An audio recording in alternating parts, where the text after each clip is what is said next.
Corona के बाद से हार्ट अटैक के मामले बहुत ज़्यादा हो गए हैं देश में, और लगातार युवाओं में भी ये देखा जा रहा है कि वो लगातार चलते चलते स्वस्थ रहते हैं, गिर कर के मर जाते हैं। तो ऐसे सभी समस्याओं पे और भी कुछ चीज़ों पे बात करने के लिए आज हमारे साथ डॉक्टर अलीसा जी मौजूद हैं, जो बताएंगी इन सब चीज़ों के बारे में। मैम, पहले तो ये बताइए CPR क्या होता है? Okay, so CPR is cardiopulmonary resuscitation. Basic life support का पार्ट होता है ये, जिसमें हम कोई हार्ट है जो रुक गया है तो उसको रीस्टार्ट करने की हेल्प कर सकते हैं। तो दैट इज़ CPR। CPR कोई ऐसा नहीं है कि सिर्फ मेडिकल प्रोफेशनल्स को आना चाहिए, ये एक बेसिक प्रोसेस है जो कि हर एवरीबडी शुड नो। बच्चे, बूढ़े, जवान, males, females, everybody should know, क्योंकि CPR can save a life. जब तक वहाँ मेडिकल प्रोफेशनल नहीं आ रहा है, आप CPR देकर किसी की जान बचा सकते हैं। So CPR is a basic thing which should be known to everybody. So that is what CPR is. अगर किसी को अरेस्ट हो गया है, हार्ट रुक गई है, पल्स नहीं फील हो रहा है, CPR कैन बी डन।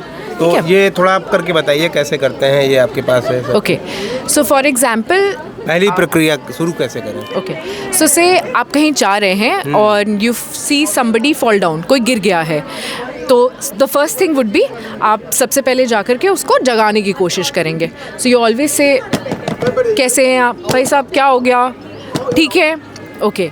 अगर पेशेंट जो है वो उठ जाता है उस वक्त, nothing to be done, you just take care, you ask him ठीक हो नहीं हो। अगर पेशेंट नहीं उठता है तो व्हाट वी डू इज़ हम उसकी कैरोटिड पल्स चेक करते हैं। ओके, अगर पल्स आ रही है, we call for help, we sit there, patient को देख रहे हैं। अगर नहीं आ रही है pulse, that's when we start doing CPR। That is the time जब हमें CPR देने की ज़रूरत है।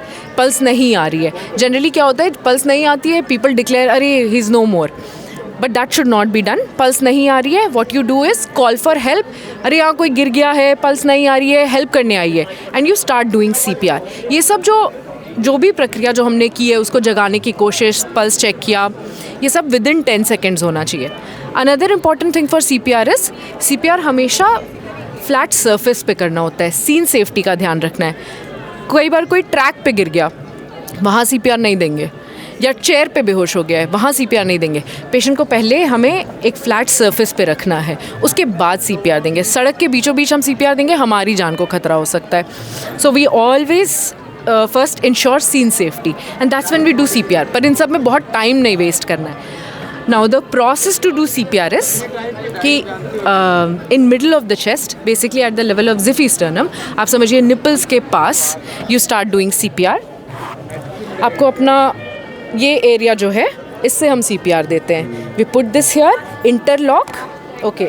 Next thing is wrist, elbow, shoulder, all should be in a straight line and it should be at 90 degrees to the patient. So I tower over him and I start giving chest compressions, okay? So that's how you give chest compressions. How many chest compressions to be given? We give about 100 to 120 chest compressions in 1 minute.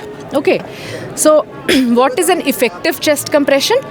Effective chest compression होगा जब 5 centimetre नीचे तक जाएगा और chest पूरा ऊपर भी आना चाहिए, ऐसे नहीं सिर्फ दबाते रहना है। So 100 to 120 per minute chest compressions, 5 centimetre depth तक, keeping it in straight line, and we continue doing it. कब तक करना है चेस्ट कंप्रेशन?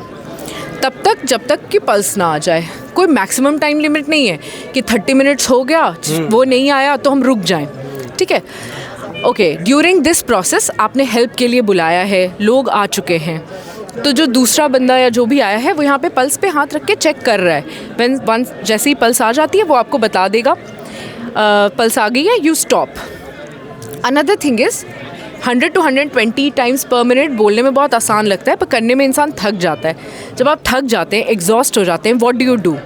आप बोलेंगे सामने वाले को, क्या मैं थक रहा हूँ, प्लीज़ टेक ओवर।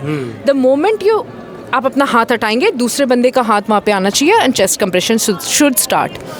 कोई भी इंटरप्शन नहीं चाहिए बीच में, ठीक है? वंस द एम्बुलेंस अराइव्स, ये सब जब आप कर रहे हैं, एम्बुलेंस आती है, you transfer the patient to the paramedics. This is important. कई जगह पे आपने सुना होगा 30:2 कि चेस्ट कंप्रेशन दे रहे हैं, ब्रेथ्स भी देते हैं। अगर हम माउथ टू माउथ ब्रेथ नहीं भी दे रहे हैं पेशेंट को, तो भी it is all right. Chest compressions are the most effective way to maybe help save the patient. Chest compression does not guarantee कि पेशेंट बच जाएगा, बट एटलीस्ट ये लोगों को चांस देता है ज़िंदा हॉस्पिटल तक पहुंचने का।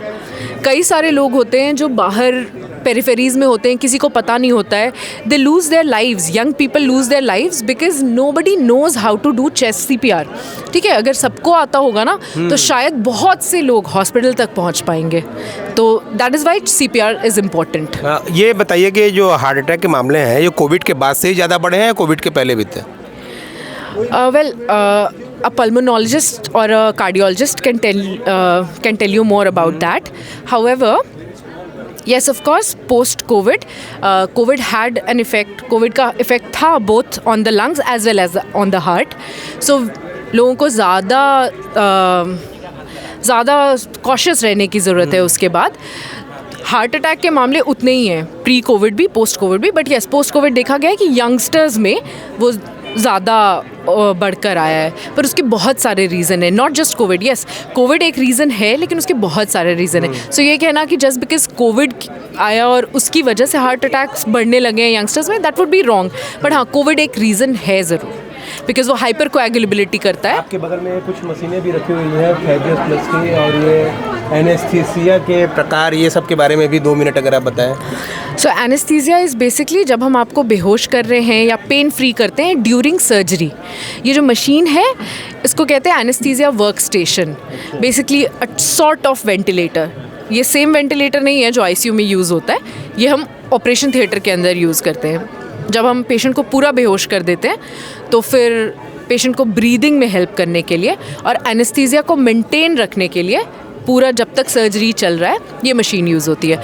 इस मशीन के थ्रू हम पेशेंट को ऑक्सीजन देते हैं और जो एनेस्थेटिक ड्रग होता है, जो वेपराइज़र वहाँ लगे हैं दोज आर एनेस्थेटिक ड्रग्स जो कि through out the duration of surgery patient को बेहोश रखता है।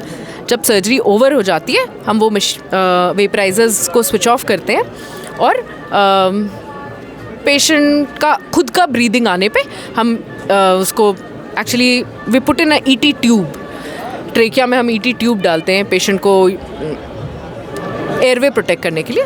That is removed and we shift the patient out. It is basically जब पेशेंट अपने से कुछ भी नहीं कर सकता है, सांस भी नहीं ले सकता है, बिकॉज हमने उसको कुछ दवाएं दी हैं बेहोश करने के लिए। But anaesthesia is a very safe process.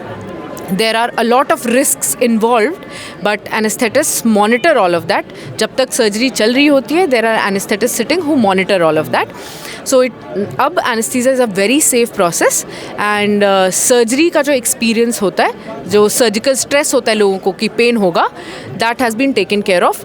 आपको during the duration of surgery कुछ भी पता नहीं होता है. Once the surgery is done, anesthesia drugs are stopped and we take you out safely and post op में भेज दिया जाता है. So you do not have any memory of the surgery also. So that is general anesthesia. Another type of anesthesia is spinal anesthesia, जहाँ हम सिर्फ कमर के नीचे के हिस्से को सुन कर देते हैं, या आजकल ब्लॉक्स होते हैं peripheral blocks which are very safe, जहाँ पे अगर लिम्ब सर्जरी है तो हम सिर्फ इतना ही हिस्सा सुन कर देते हैं, रेस्ट आप जगह रहते हैं, but there is no pain, no movement, so surgery is done. So anaesthesia is a modality जो कि आपको सर्जिकल स्ट्रेस से बचाता है। There is no pain during surgery. ये थी हमारे साथ डॉक्टर अलीसा जी, और जैसे जैसे ये कार्यक्रम आगे बढ़ता रहेगा हम और भी डॉक्टर्स से आपको मिलाएंगे और विभिन्न जानकारियाँ देंगे। धन्यवाद।